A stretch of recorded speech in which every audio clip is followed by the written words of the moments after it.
Estamos hablando sobre la idea de educación en Paulo Freire. Paulo Freire nace en 1921 y muere en 1997. Es de origen brasileño. Es uno de los más influyentes educadores teóricos de la educación del siglo XX. Promueve una educación humanista que integre al individuo en su realidad nacional. Define la educación como un proceso destinado no a la domesticación, sino a la liberación del individuo a través del desarrollo de su conciencia crítica.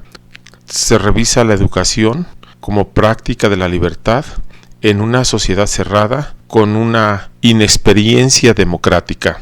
En la sociedad brasileña, lo que predominó fue el mutismo del hombre, su no participación en la solución de los problemas comunes. Con el tipo de colonización que hubo en Brasil, faltó convivencia comunitaria.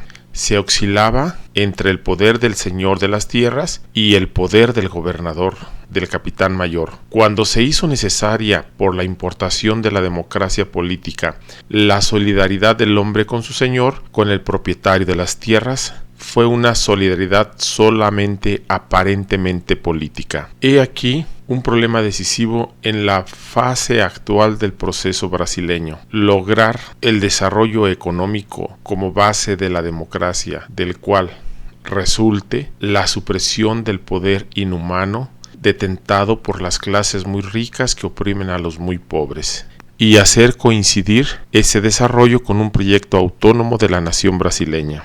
Una de las preocupaciones fundamentales de una educación para el desarrollo y la democracia debe ser proveer al educando de los instrumentos necesarios para resistir los poderes del desarraigo frente a una civilización industrial que se encuentra ampliamente armada como para provocarlo, aun cuando esté armada de medios con los cuales amplíe las condiciones existenciales del hombre.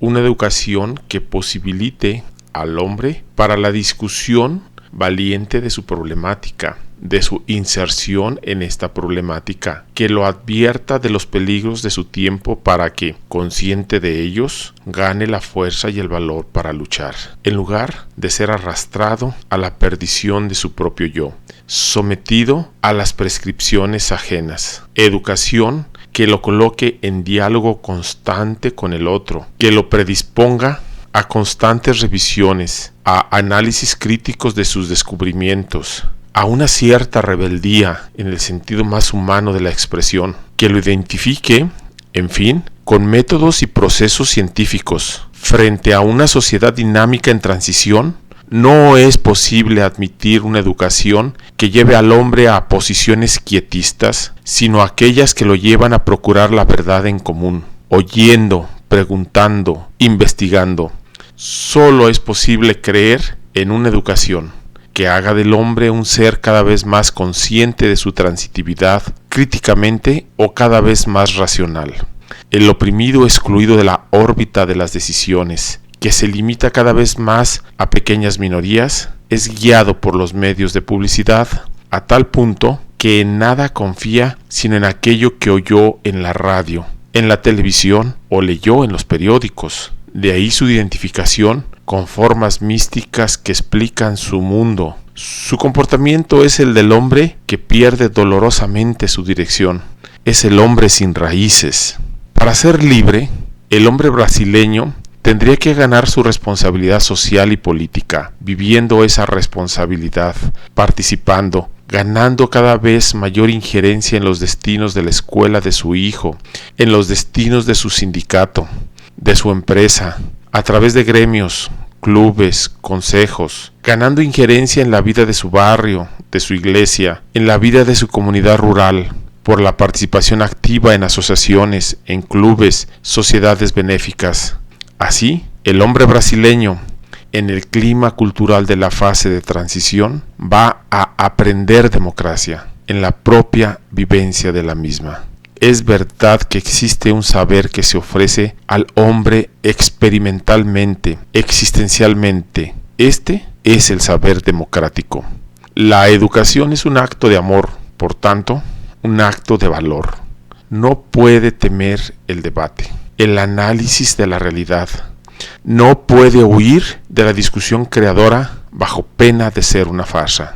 Tenía como punto de referencia, tanto para pensar como para evaluar su pensamiento, la realidad del Brasil, una visión europea.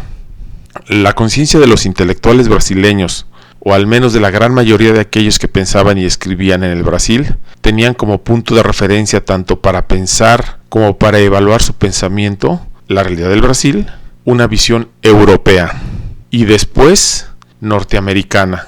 Generalmente pensar sobre el Brasil era pensar sobre el Brasil desde un punto de vista no brasileño.